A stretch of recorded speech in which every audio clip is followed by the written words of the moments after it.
Hi everyone. Today I'd like to talk about a Criterion recent release, Piano, 1993 movie. It was released on, I think, January 25th of 2022, so about 3 or 4 weeks ago. And this, directed by Jane Campion, starring Holly Hunter, Anna Paquin, Sam Neill, and Harvey Keitel.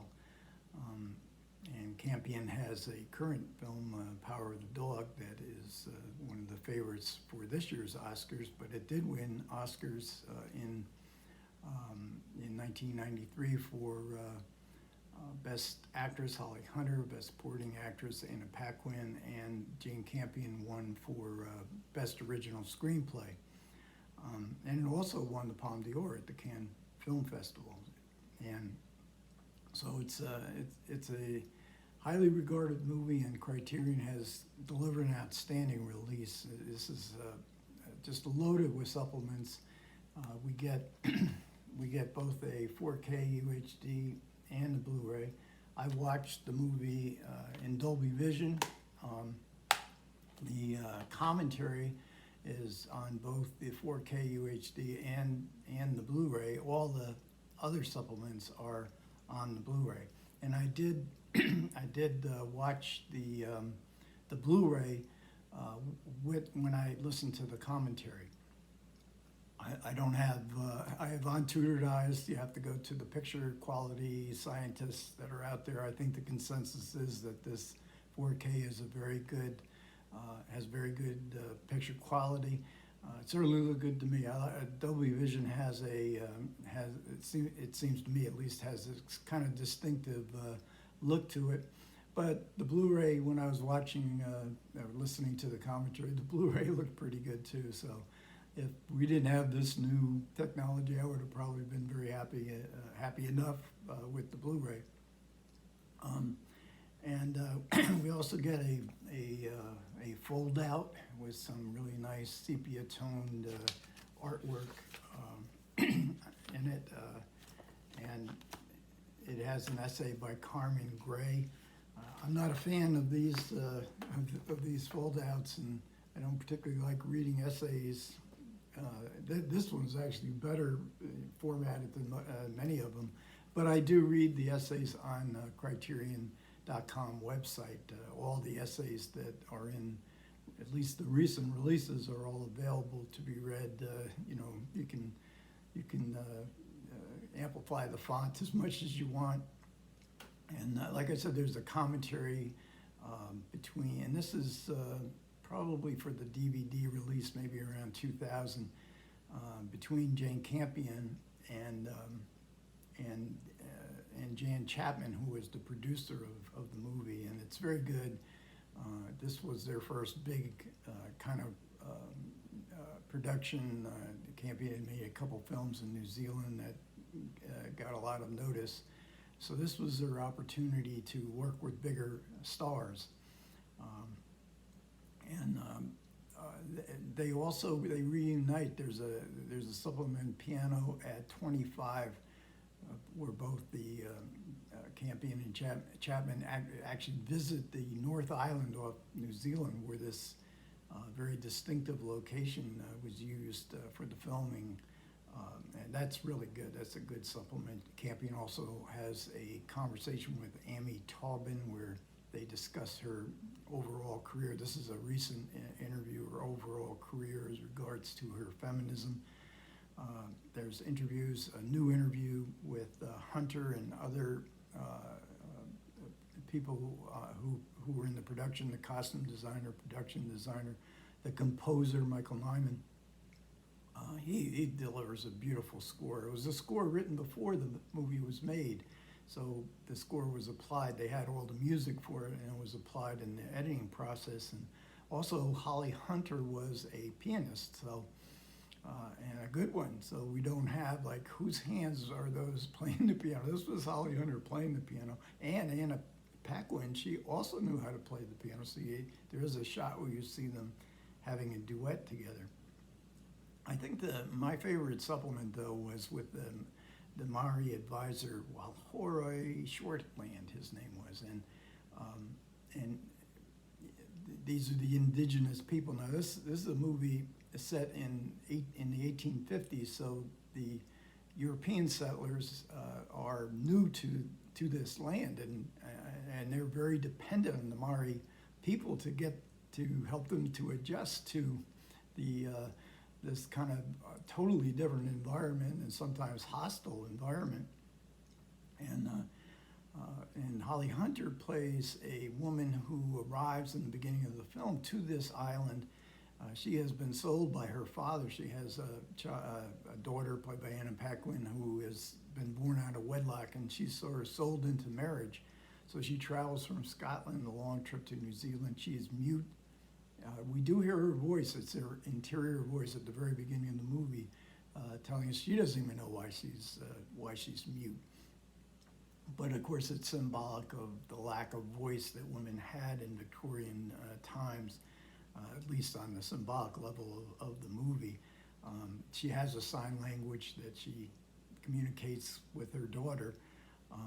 But when she arrives, her husband to be, played by Sam Neill, he doesn't seem like a bad guy, but he's definitely not sensitive, especially to the piano, because the piano arrives with them. They don't have enough people to carry the piano back to where she's going to live. He doesn't care one way or another, so it's just sort of left there. And there's some great shots of the piano, like a beached whale, as the waves come.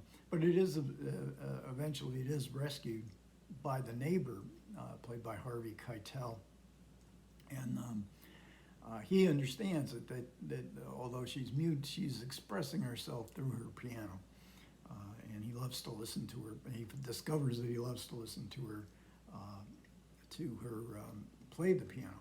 But this is all delivered in, which is, I think you could term an art film. This is not a audience kind of movie. It turned out to be an audience kind of movie. I think much of that has to do with the performances of Holly Hunter and Anna Paquin. So Harvey Keitel turns out to be sensitive, the husband not sensitive, and I kept thinking through the movie, shouldn't it have been the opposite? Because Sam Neill is much more a romantic figure than Harvey Keitel. Although Campion in one of the supplements lets go a quick confession that she seems a little bit, why did I say that, where she says that she herself is attracted to this kind of bulldog masculinity that also has a sensitive side. So it's this is a very personal film for Jane Campion on many different levels.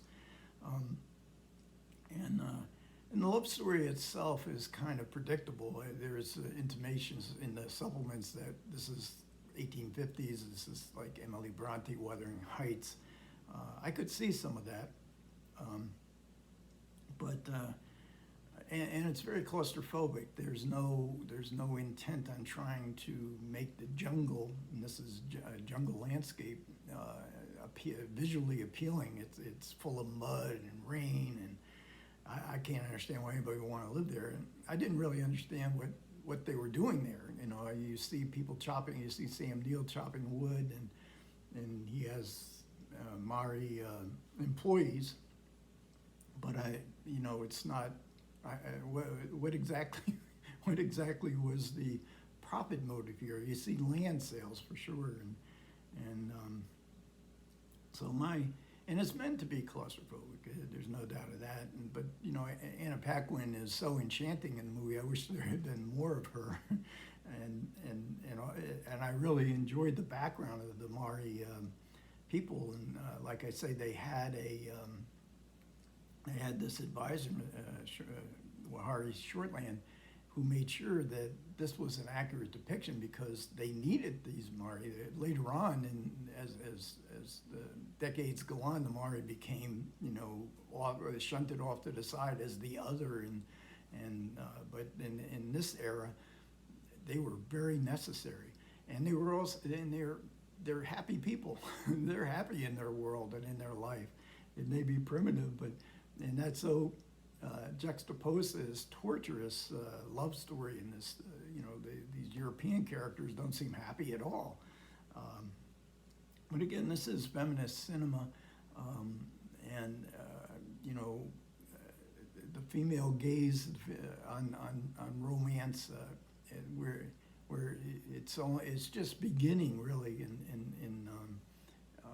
in movies, because Jane Campion, I think she was the first woman to win the Palme d'Or, and I don't think she was the first woman to win an Oscar for screenwriting, but obviously there was very few people, very few women involved in filmmaking at the time, and Campion's next film, subsequent film, was Portrait of a Lady, a very, my favorite Jane Campion movie, I haven't seen Power of the Dog, and I've not seen Top of the Lake, which he spent much of the 20-teens in two series of television that I think Holly Hunter was in. I need to catch up with that. I'm certainly going to see Power of the Dog eventually, but Portrait of a Lady, I think it's a terrific, where she brings this kind of feminist viewpoint to Henry James, and Henry James is a perfect match for her, because he himself created great female characters, and I know Portrait of a Lady didn't get nearly the critical acclaim of The Piano, but it's, and I've read the book 3 times, and it's one of my all-time favorite novels, but so really, I got to catch up with some other Jane Campion films, but The Piano is definitely a very, very interesting film, no matter how you look at it. Thanks a lot for everybody who managed to listen to me. I do appreciate it. Comments are welcome. You guys take care.